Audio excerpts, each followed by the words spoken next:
All right, guys, I'm about done with the stand.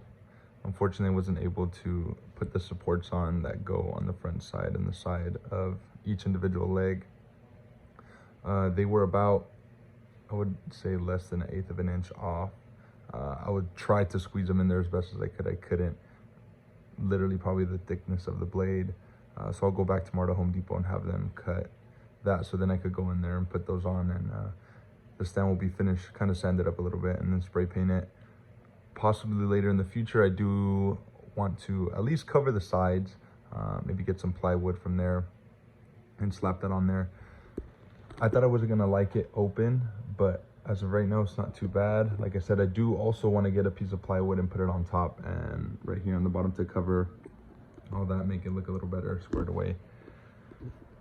I did also, what I was thinking is, I have my 29 gallon. I did want to put it underneath here so then I could have the 75 gallon on top, and also the 29 gallon underneath, use it as a grow out, possibly a quarantine tank, or maybe even get another 10 gallon at a 29. We'll see. I don't know if my wife would be too fond of having 3 tanks out here, but she did say it was okay to put that second one underneath. For the lid, I did check my local fish store. They were about $29 for this tank size, so I wanted to go with something cheaper, so I got this. Unfortunately, when I was taking the wood out of the truck, I did drop this and it cracked. But the good part is, what I was going to do with the lid, how I was going to make it, was I did have a sheet of egg crate, a spare, because I was trying to make a divider for some of my other fish. I do have a huge sheet of it, so what I'm going to do is I'm going to cut out 2 pieces for the lids, and then what I'm going to do is I'll sit there and I'll attach those to the egg crate, and it'll work as a cover or as a lid, and I could just glue it on top of there. So whatever dimensions it is, I'll go ahead and put that on, and I can still salvage that. I did also pick up this light from Home Depot that was on sale. I got it for about $44. It is fairly bright. When I turned it on here at home, they had it on display. It didn't seem too bright, but who knows how long I'd been sitting there. But once I put it on here, it was definitely a lot brighter. It says it does grow plants. Here's the name. Don't want to butcher that name, but yeah, so here it is. I think it's about, I don't know if it says 19 watts. I think I said it was about a little less, about 30 inches. But here it is. It's a double LED light.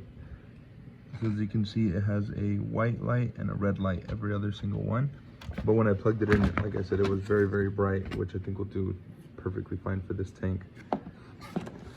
And then I'll go ahead and buy a little timer on Amazon with the plug, with the Wi-Fi, and then I'll be able to program that. My wife did pick up these pots for me. They're terracotta pots. This is a fallen terracotta pot. She got it at Home Goods. For this one was about $10, and I think this one was about $30. This one's a little bit bigger. As you can see, it's about here, so kind of give fish a place to hide, or if they want to breed or whatever, pair up. But so it's called a distressed terracotta pot. So as you can see, kind of has this pattern. I did have 2 of these previously in my 120. They were in there for about 6 months. Just kind of put some soap on them and clean them up real good and threw them in the tank. But with time, when algae did grow, I scrubbed them inside the tank, and I did notice that this paint does come off. So what I was thinking about doing was, when I get some time, I'm gonna go ahead and throw both of these in a bucket, let them soak, and then I'm gonna take like a wire brush on a drill, and then I'm gonna take all this off. Like I said, the paint did come off after a long time with my other tank, or with the other pot.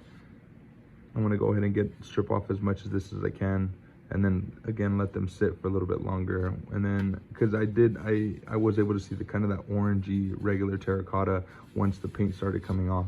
So once I strip both of these paints off, I think it'll be a nice addition to the tank.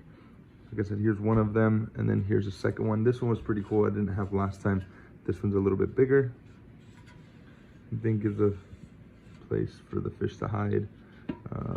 Like I said, at Home Goods, if you guys are able to pick some up, I'd go ahead and say get some of those.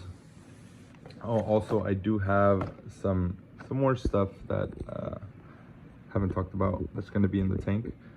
I did pick up some slate to throw in there.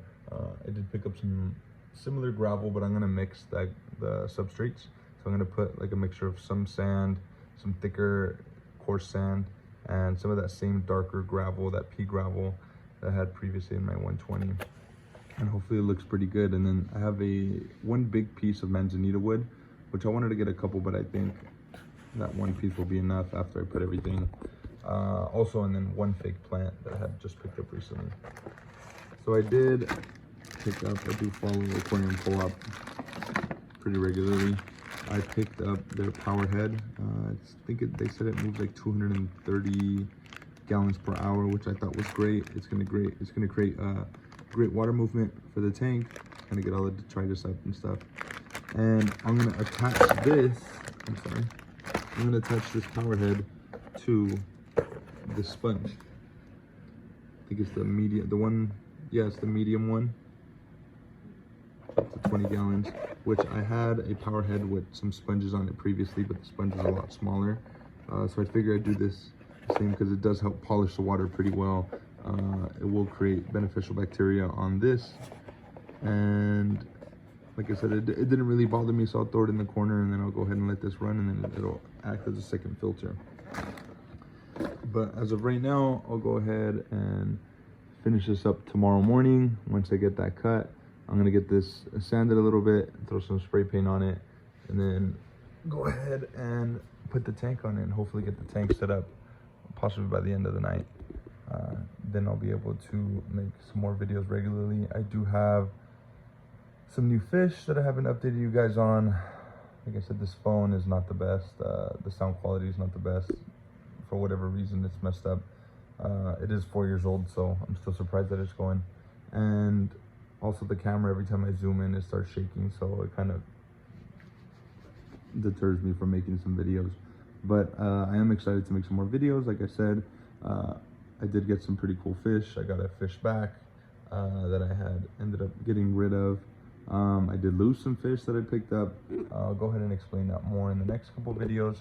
But thanks for watching, guys. Hope you guys have a good one.